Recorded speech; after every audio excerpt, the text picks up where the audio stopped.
Hey everybody, this is Joe. Thank you for watching my Giga Texas construction update video. For today's intro, before we get into Giga Texas, I want to take a moment and reflect back on the amazing and historic first commercial spacewalk conducted yesterday by the Polaris Dawn crew. Now that crew is Jared Isaacman, the mission commander, Scott Kidd Petit, pilot, Sarah Gillis and Anna Minnan, both of them mission specialists for this mission. Now this depiction gives you an idea of the altitudes that they achieved.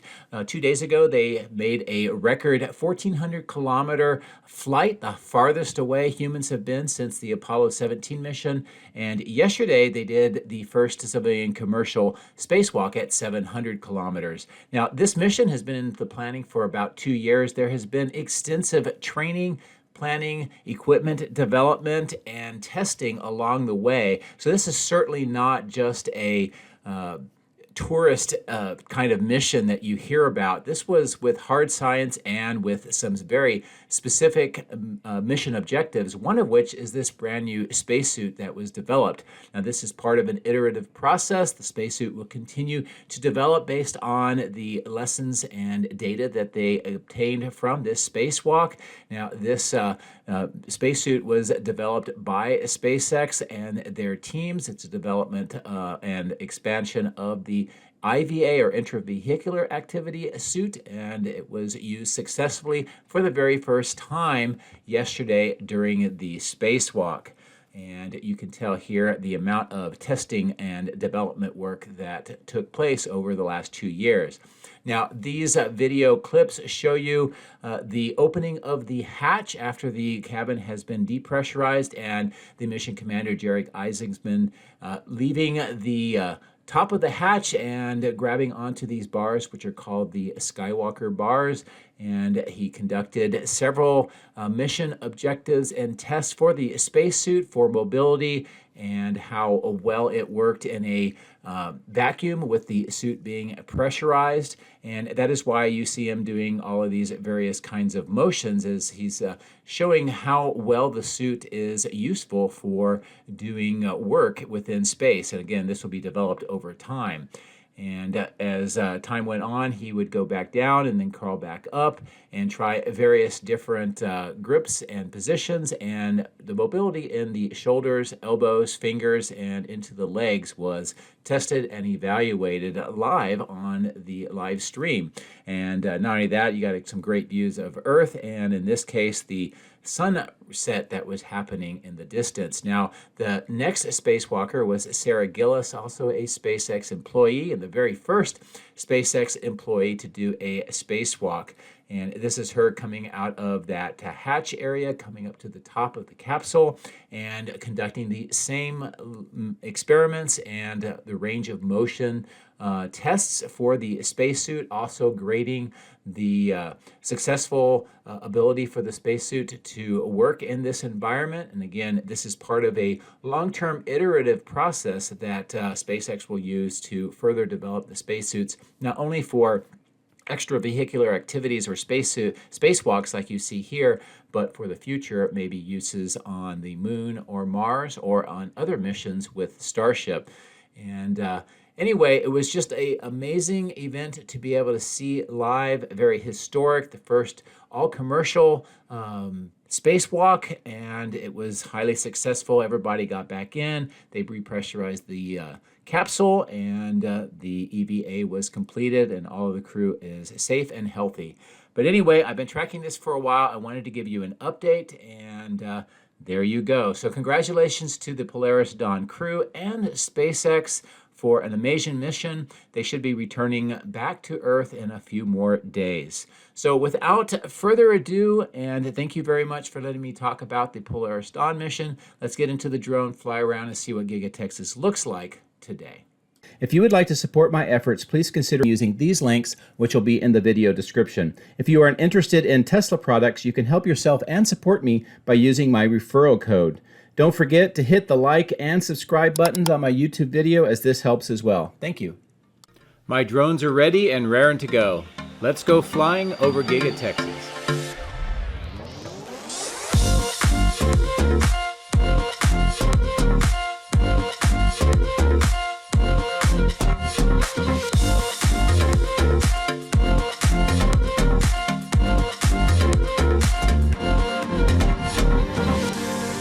Well, it might be Friday the 13th, but it is a gorgeous and great day here at Giga Texas with some pretty interesting developments. And the first starts here on the east parking lot. You'll see on the left-hand side of the screen, there's a lot of activity with some tents, and it looks like wheels and tires. The Cybertruck themed trailer and a bunch of employees. And what we are seeing is kind of an annual event that takes place here at least at Giga Texas, and it's a pretty neat employee benefit event because all of these wheels and tires that you see here are excess, and they are given to the employees as an opportunity to purchase at a extremely great deal. So it's kind of a nice perk for those that work here to get some new wheels and tires at a significant discount. And this is a great look at the activity that is going on, and it's just about to get started. And I just think this is a really cool program that Tesla runs for the employees here at Giga Texas. So anyway, the first of some pretty cool and interesting developments for today right here on the east parking lot. Now, of course, it is a Friday, which means that production is pretty much not happening today, but that doesn't mean that there's not a lot of construction going on. First, in this area that we see all of these pipes and connecting points, some of the steel corrugated pipe on the bottom left. This is all for cooling system installation down at the south end extension, and also some water management systems around Giga Texas. Also in the background, that east privacy fence on the ground floor of the multi-level parking garage is still there, and some great looks across this tree-lined area to that lot. Also see 3 Cybertrucks near the trees on the right-hand side of the screen. Not sure exactly why they're all huddling up over in that area. As we look at the recycle lot and some of the workshops here on the far east side, also a great view across the main factory to downtown Austin in the upper part of the screen. This also gives a good view of the tree belt area and some of those trucks that are heading into the trees, which is where River Road will eventually come through, or at least somewhere in this location. As I bring the drone back down, as we look across this east huge lot with materials and workshops, trailers, equipment, and just take a look at how this appears today. And back over towards the battery cathode plant and the die shop as well. Interesting thing, I noticed that all of the trailers at the bottom right, it looks like some of them have been removed. So maybe there is the beginnings of this part of the site starting to consolidate as construction kind of works its way towards just smaller overall projects. But anyway, it's a pretty cool thing to be able to see on this part of the site.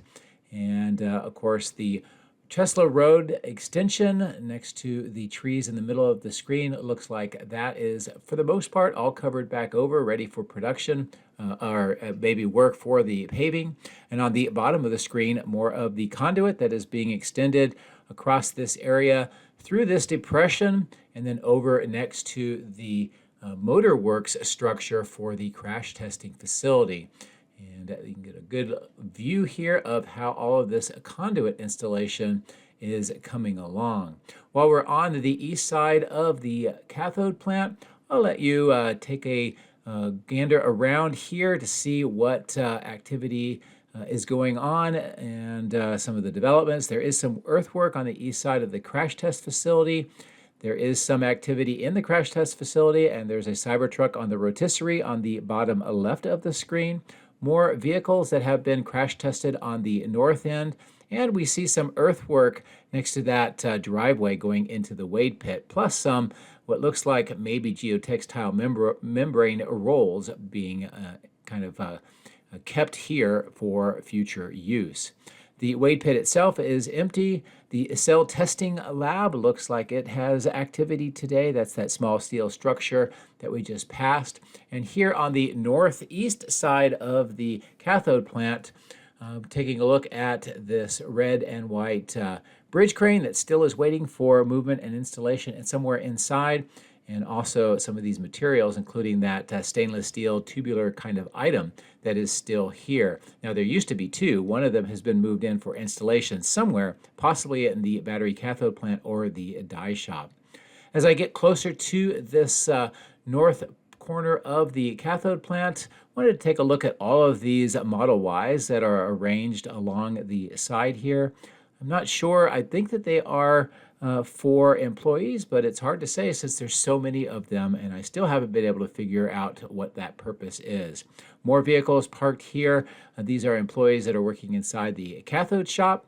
And as we continue to fly to the south, more of the parked vehicles for those employees. Also, the chiller plant is coming into view. Still some gravel on the north end and some dirt that still needs to have some work done. We have those yellow containers on the left that have been delivered in the last couple of weeks. The temporary chillers and generators that are augmenting the chilling system. And of course, these stainless steel pipes and tanks, also the vaporizers and the oxygen tanks as well. A look through the alleyway. It's been kind of cordoned off, so it doesn't have a lot of through traffic right now. And then on the north end, more of these items that are used as part of the operations inside the die shop. Of course, the external furnace on this north end is still looks like it is getting some operation, as well as they are doing work inside this facility for doing maintenance and manufacturing of dies used in the gigapresses. I'm going to bring the drone up to a higher altitude, and I want to have some things I want to show you over at the electrical switch yard.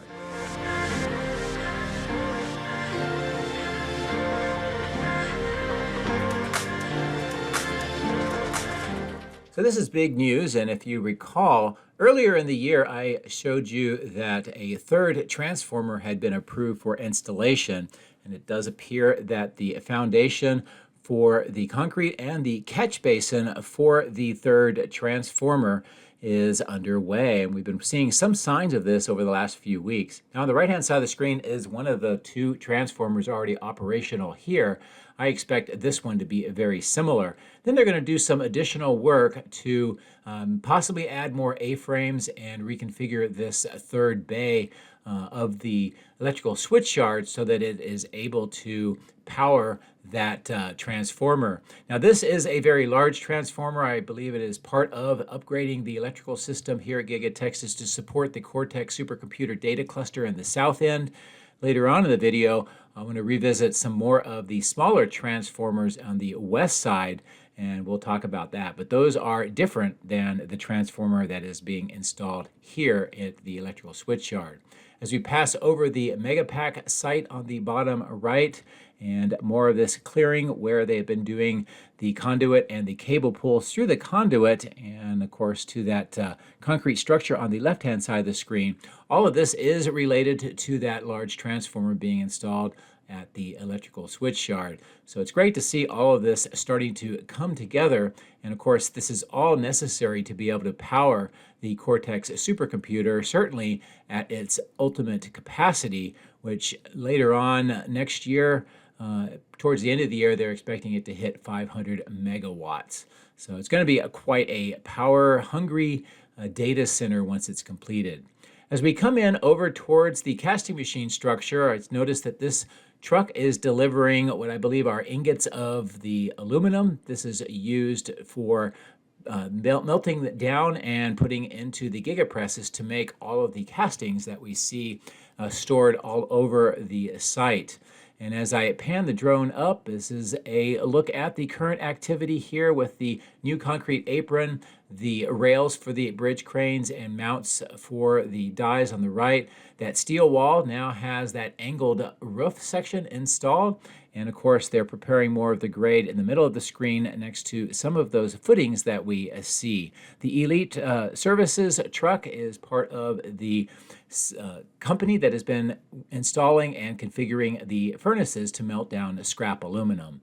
The baghouse filtration plant continues to get more of these very large ducting installed. We can tell that the mounts on the left with the semicircular bases, more of the pipe on the bottom will wrap around and head over to those strainers, those kind of cone-shaped items.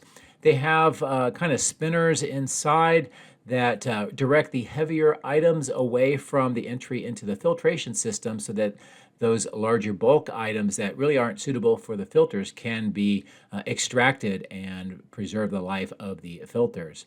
As I come to a higher altitude, a few things. Not only is that clearing on the right in view and how that is coming together, and the baghouse filtration plant with the tanks on the south. You can also see a lot of the castings that are all over the place here, some of them in rack mounts, some of them on the ground, and some of them next to this new concrete apron section with the receiving doors. And we're getting a little bit more of the concrete work next to the receiving doors themselves. But I've had viewers ask, why are all of these castings being displayed or at least stored on the outside, and why are some on the ground, some on the rack mounts? And the actual answer is that there's just not enough space for all of these, nor is there enough rack mounts. This is something that Tesla does want to come to a better solution for, and they're going to have to as production ramps here at Giga Texas. But right now, the solution is to use the available space temporarily until needed for production. Now I'm coming up over the roof to the west side because the first of the 3 large flagpoles is about to be raised. Now, if you recall, early July, I mentioned that I talked to the plant manager, and he had said that these flagpoles were going to be installed, and it's taken a few months, but finally that work is nearing completion. Now, there's going to be 3 of the poles that you see here. They're approximately 165 feet in height, which is about 55 meters. They have several sections that progressively get thinner as we go up. There is some pretty heavy-duty concrete bases already constructed, and that's going to be in this landscaped section. And they just put those 3 gold kind of spheres on the top of the poles, and that will be what the top of the pole will look like. Now, because of the height and the size of these flagpoles, they will have motorized capability to raise and lower the flags, and the flags themselves are going to be quite large. And the plant manager had mentioned to me that the goal is to have some of the largest flags in Texas. And for Texas, that is a pretty bold statement since Texas loves its large flags. So I'm going to pull away and we'll just hover here. You get a chance to see with a close-in view the first of the 3 poles being raised up by the crane. The smaller crane that is basically picking up the base will drive its way towards the larger crane, and this allows it to be picked up without scraping on the ground and be able to be maneuvered pretty well. As I mentioned, these are extremely tall and kind of ungainly poles to be maneuvering, so you'll see how it kind of moves around as it's being lifted up. And at the bottom of the screen next to the trees is where those 3 concrete mounts are already installed.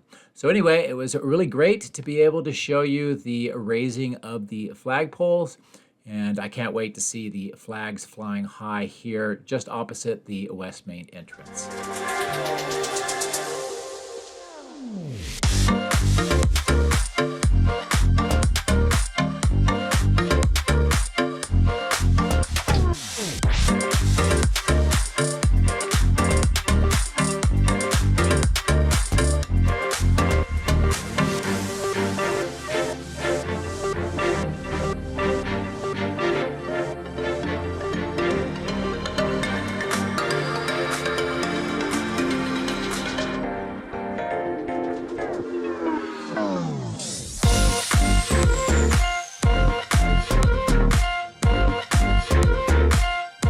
So as I get ready to pull away and we'll take a look at more of Giga Texas, you'll notice that there is a drone in my sights, and that is the official Tesla drone. They were also filming the raising of the flagpole, and I was just making sure that we were deconflicted in space and altitude. Now I'm going to come up onto the roof section and show you the progress with the ducted fans and some other enclosures that are going on top of the 4680 battery cell production portion of the factory. This is what it looks like right now. Looks like some additional ductwork has been brought over since my previous video, and also some of the frame mounts that are going onto the roof on the left-hand side of the screen. They have that little crane that's picking up these ducts, and you can tell with this view in what that installation looks like. And I would imagine eventually this is all going to connect over towards those ducted fans and be part of a new ventilation system. Similar, although smaller, to what we see on the roof here, the bottom of the screen, that improve the ventilation system for the casting machine structure. So I'm going to come back over to the northeast corner. I'll bring the drone back down lower and give you just some finished views of what's going on here. And of course, castings is the big thing that's going on. It's overflowing to the parking lot behind the drone along this side. As I mentioned, some of them are rack mount, some of them on the ground. And they're also kind of around these trailer cooling units. And a good look at how that is continuing with its operation going on the inside. And I do think that that's related to the two 9,000-ton gigapresses to help with the cooling, since it is quite warm in that section of the factory. More of the castings over here next to the two platforms by the 4680 cell portion of the factory. Some more deliveries that are going on today, and again, more of the castings on this corner. As I wrap around to the west side here at this corner, quick look at the excavation and the work here for reconfiguring the concrete. We do see the round cutouts for bollards around here, so we'll probably see some equipment installed, and I can't wait to see what that's going to be, and I will show you as soon as I can.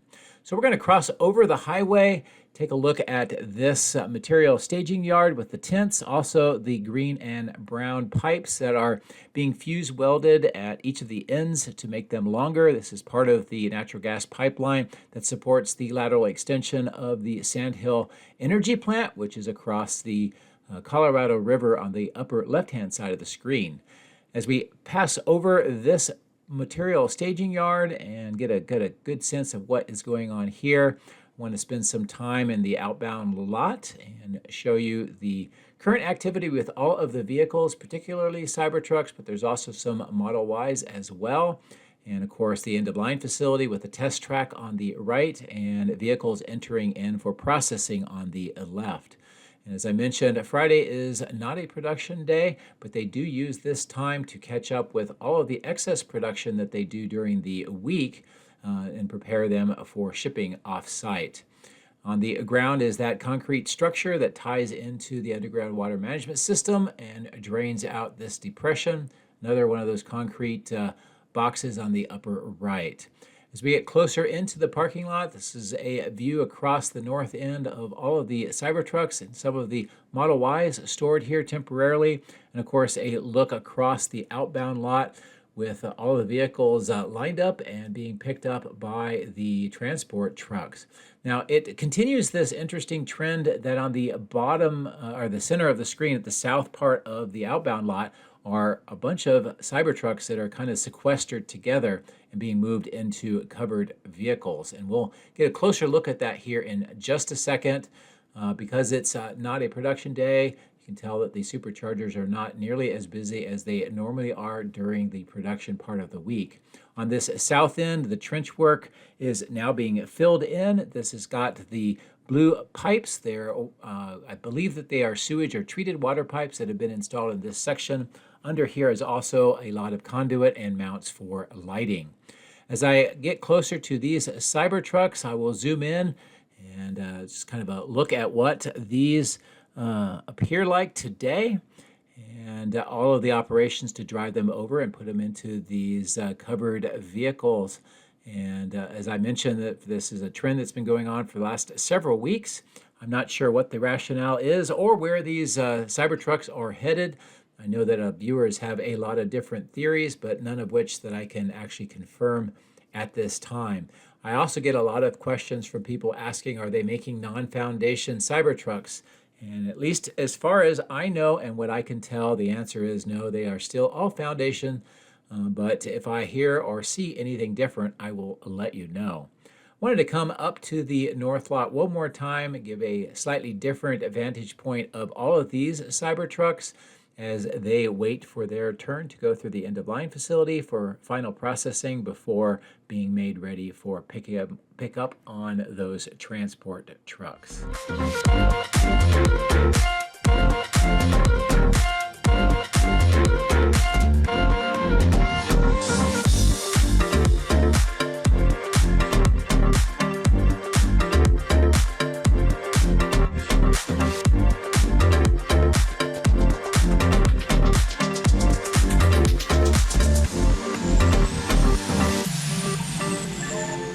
Wanted to come over to this material staging yard not only to get an update of all of the equipment and items and activity that's going on, but I had mentioned to you at the large transformer that there are others on the site.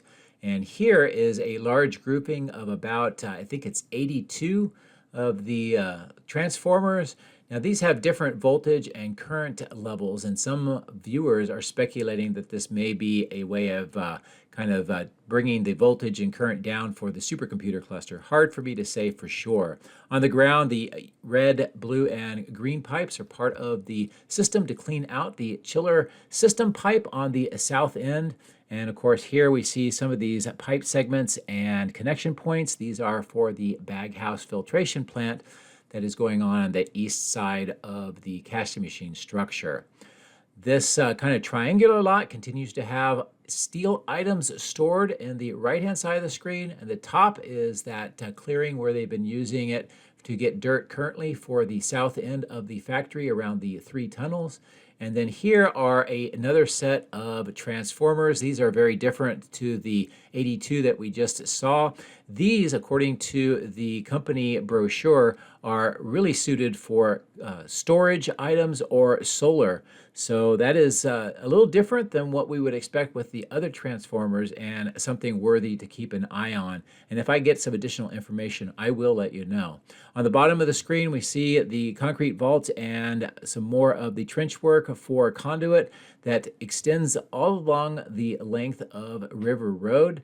And I don't know, but I'm kind of guessing that this is going to be related to lighting, since there is a lack of lights along this road and it can get quite dark at night. As we get over towards the South Bridge, take a quick moment to look across to the south end of Giga Texas and how it looks today. This is also a great representation of what it would look like as you drove in to see that entire glass face of the structure. It's very different than the rest of the factory, and it definitely does stand out.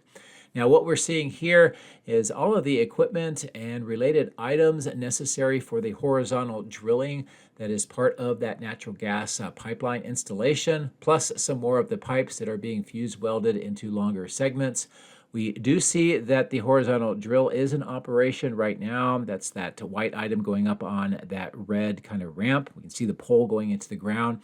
Currently, this is drilling underneath the Colorado River to connect to that site, but eventually it will be turned around and it will use these pits on either side of the boring tunnel, and they will do a horizontal drill underneath the tunnel, and it will extend the natural gas pipelines underneath, but not connected nor in any way a part of the boring company's tunnel. Speaking of which, this is what the face looks like, and they have painted it or stained it white very recently, and I showed you that on my previous video, plus additional work with firewater loop and also conduit that extends to the boring company tunnel site. So I'm going to bring the drone up and we're going to cross back over the highway. We resume the narration as we take a quick look at the first flagpole that has now been placed into its concrete mount, and it is freestanding for the first time. And they're getting ready to pick up the second of the 3 poles. And by the time I come back on my next video, all of these should be completed, and hopefully we will see flags flying proudly from them. I'm going to turn around and head back to the south along the west side. We'll take a look at what's going on with the south end.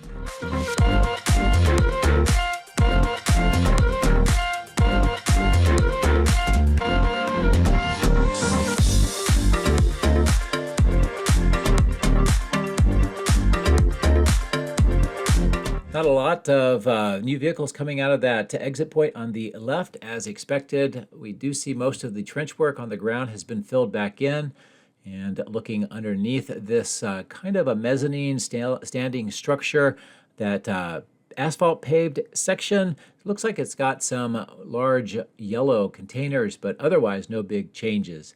And for today, I'm going to not look inside the south end of the factory. Instead, I'm going to reposition the drone to take a look at the work that is going on with the 3 tunnels and the grade work here on the south end. And as I mentioned, the dirt that is being used is coming from that far southwest clearing on the other side of the highway.